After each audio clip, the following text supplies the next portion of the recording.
छोले तो आपने बहुत खाए होंगे, पर एक बार ये अमृतसरी छोले आप ज़रूर ट्राई करें। अब अमृतसरी छोले खाने के लिए आपको अमृतसर जाने की ज़रूरत नहीं है, घर पे भी बना सकते हैं। और क्योंकि ये बहुत कम मसाले में बनती है तो ये बहुत हेल्दी होने के साथ साथ सुपर टेस्टी होती है। तो रात भर चने को भिगोकर आप रख दे, दूसरे दिन प्रेशर कुकर में पानी के साथ 1 इंच दालचीनी डाल दे।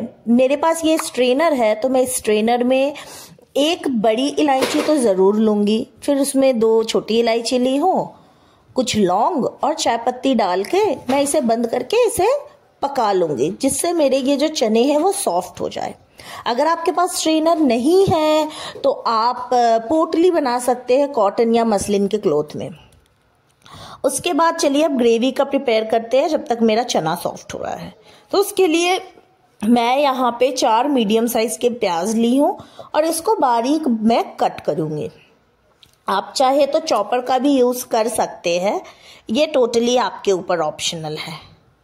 तो उसे बारीक कट करें।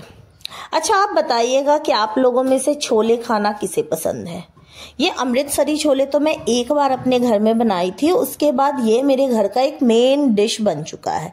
जब भी मैं छोले फुलाती हूँ ना रात में, तो मेरे घर में ये अमृतसरी छोले ही बनता है। बिहारी स्टाइल छोले तो अब मेरे घर में कोई खाता ही नहीं है।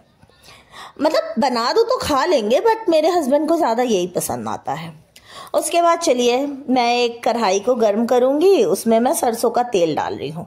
क्योंकि मैं बिहारी हूँ और सरसों का तेल के बिना हमारा खाना नहीं बनता है, तो आप चाहे तो बटर भी यूज़ कर सकते हैं इसमें, और एडिबल ऑयल में जैसे रिफाइन ऑयल होता है आप वो भी यूज़ कर सकते हैं, बट मैं सरसों तेल में ही बना रही हूँ। उसमें मैं 2 सूखे लाल मिर्च डाली हूँ, खड़े गरम मसाला और अदरक लहसुन मिर्च का पेस्ट डाली हूँ। उसको अच्छी तरह से जब फ्लेवर मेरा इन्फ्यूज़ हो जाता है ऑयल में, उसके बाद मैंने जो प्याज कट किया है वो इसमें डालूंगी और प्याज को अच्छी तरह से कैरेमलाइज करूंगी और इसको मैं 1/4 रिड्यूस करूंगी कुक करके। और ये कुकिंग जो होगी ये हमारी मीडियम फ्लेम में होगी। तो जब तक ये रिड्यूस हो रहा है तब तक मैं अपना चना एक बार देख लेती हूँ। तो चने को अच्छी तरह से जब प्रेशर निकल जाए तब ओपन करें, और जो आपने पोटली या फिर ये मसाले की जो आपने बनाई है वो निकाल ले साइड में, और आप देखें कि आपके चने जो है वो अच्छी तरह से गल गई हो।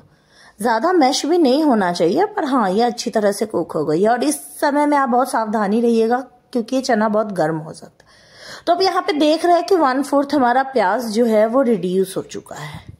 तो अब हम इसमें क्या करेंगे ना कि हम 2 मीडियम साइज के टमेटो का प्यूरी बनाएंगे और उस प्यूरी को हम अपने इस प्याज में ऐड करेंगे, और फिर इस प्यूरी को भी हम 2 से 3 मिनट तक अच्छी तरह से कुक करेंगे। और जब तक ये मेरा प्यूरी हो रहा है तब तक आप जाकर प्लीज़ मेरे चैनल को लाइक शेयर एंड सब्सक्राइब कर दीजिए, क्योंकि आपका सपोर्ट मेरे ग्रोथ के लिए बहुत इम्पोर्टेंट है। आप सपोर्ट करेंगे तो मुझे मोटिवेशन मिलेगा और मैं ऐसे ही और इंटरेस्टिंग वीडियोस लेकर आऊँगी। अब मैं यहाँ पे डालूंगी मैजिक इंग्रेडिएंट जो है एवरेस्ट का छोले मसाला। आप कोई भी छोले मसाला यूज़ कर सकते हैं, बट एवरेस्ट के मसाले से ना टेस्ट बहुत अच्छा आता है। और ये स्पॉन्सर वीडियो नहीं है। तो उस पर मैं फिर डालूंगी स्वाद अनुसार नमक, उसके बाद धनिया पाउडर, जीरा पाउडर और लाल मिर्च पाउडर। अपने मतलब आपको जितनी स्पाइसी खाना आप उस लेवल में डाल सकते हैं, बट अमृतसरी छोले हेल्दी होता है, ये बात अपने ध्यान में रखें। इसीलिए आप कम से कम मसाला यूज करें। 1/2 टेबल स्पून बहुत ज्यादा हो जाता है, तो 1/2 टेबल स्पून एनफ है। और इसको अच्छी तरह से आप मिक्स करके मसाले को पकाए, और इसका इंडिकेशन ये होगा कि जब आपके मसाले पक जाएंगे ना तो इसकी कंसिस्टेंसी जो होगी वो जैम की कुछ कंसिस्टेंसी होती है ना, थिक, वैसा हो जाएगा और साइड से तेल सेपरेट होने लगेगा। तो आप देख रहे हो ऑयल सेपरेट हो गया है, मेरी जैम लाइक कंसिस्टेंसी भी हो गई है। तो अब मैं यहाँ पे अपने छोले को इसमें ट्रांसफर कर दूंगी। अच्छा, पानी आप वही यूज करना जिस पानी में आपने इस छोले को कुक किया है, आपको पानी को सेपरेट नहीं करना है। तो यहाँ पे मेरे पानी ज्यादा है क्योंकि मुझे ग्रेवी वाला बनाना था सब्जी।